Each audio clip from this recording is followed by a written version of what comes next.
This is why I never want to hear anybody complain to me again about how hard they have it. It's midday. I've been needing to take a bath since about 8 a.m. this morning after my workout, but pushed it back a little bit because I wanted to warm up. But it's midday and I'm about to go take a bath, and because there's no running water and it didn't rain a lot in the last couple of days, I have to go take a bath down by the stream. Put my stuff in a bucket.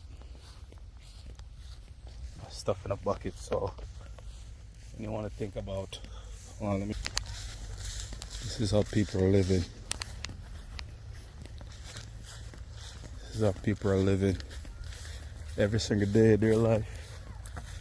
And bamboo thatches, outside toilet, taking water from the stream to drink and stuff. So people want to complain about how hard they have it. Your Wi-Fi is not working,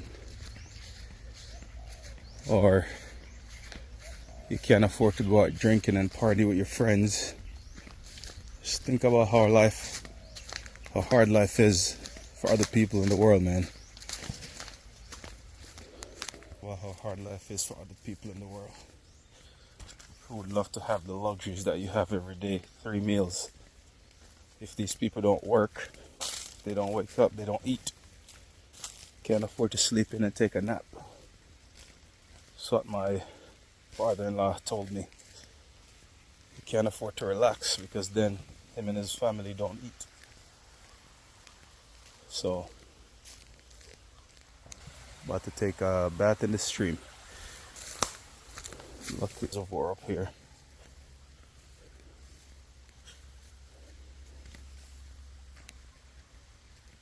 That I can catch some water from. Show you the well. Other people are down there by the well washing right now. I don't feel like going down there, but this is where I'm about to catch water from. About to catch my water. Look how clean that is. That water that's dripping down is coming from, I think, a spring that you can probably drink, but I'm not gonna risk drinking it. But look how clean that is. So I'm about to catch water from here, fill it in a bucket, and take a bath. Wash my clothes on that I have on right now. So yeah.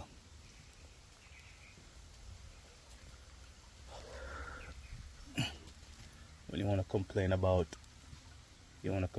not having hot water, or the water pressure is not high enough, or you want to complain about you only have one shower. These first world problems, just think about how other people are living.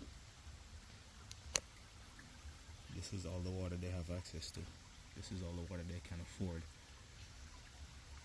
Because instead of paying for running water, they'd rather buy food. I was talking to my wife about just the oral hygiene and what's the approach to it out here. And she told me that these people can't afford toothpaste and toothbrushes. So the kids, they will use salt in the morning and salt water to rinse their mouth or to wash their teeth, and they're eating candy for lunch. So it destroys their teeth, and that habit gets into adulthood. And because they can't afford toothpaste, toothbrush, they can't afford anything really. Any money they get, they just use it to buy food, because that's all. You gotta put food in your belly. Just like my father-in-law said, he can't afford to sleep in, he can't afford to take a nap, or else he doesn't eat. So as soon as before the sun even comes up, 3 a.m. in the morning, he's up, feeding animals, moving the cow, moving the carabao, feeding the chickens, feeding the pigs, making sure all the animals are, healthy and alive, because that's how he's gonna eat. Maybe he can sell an animal here and there to make some money, to buy something for the house, but that's it. So yeah, just change of perspective, you know. And it's funny because this is how I grew up. This is how I grew up. This is how I was raised, you know, until I moved to the US, where things kind of changed for me at age 16. But this is how I grew up, you know, taking baths in the river early in the morning before school, going to the farm to go bring in what my grandma harvested before we can go to school in the morning, walking 3 miles to school. This is how I grew up. But being in America so long, you kind of lose touch, you know, you lose touch, you lose sight of everything. And so this is why this experience has been so life-changing for me, you know, kind of bring me back to ground and bring me back where I needed to be. But yeah, this is it. This is all the water these people have access to.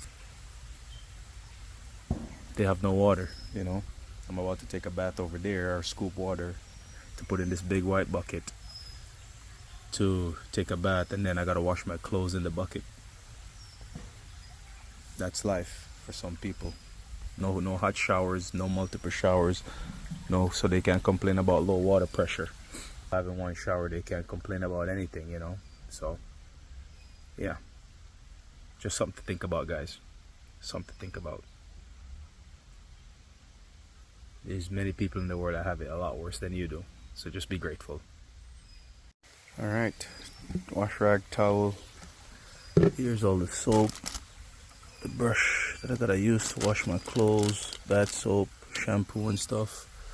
My dirty clothes that I need to wash. Big bucket, small bucket to fill water to put in the big bucket. Let's get to work.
This one.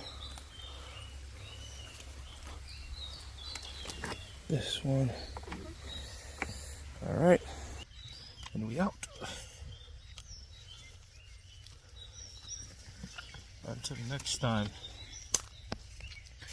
my little reservoir. Man, I tell you what, it's been one of the best experiences of my life. 33 years old, turning 34, and when you're in a place where you're comfortable, all your so-called needs are met, you kind of forget things sometimes, you know.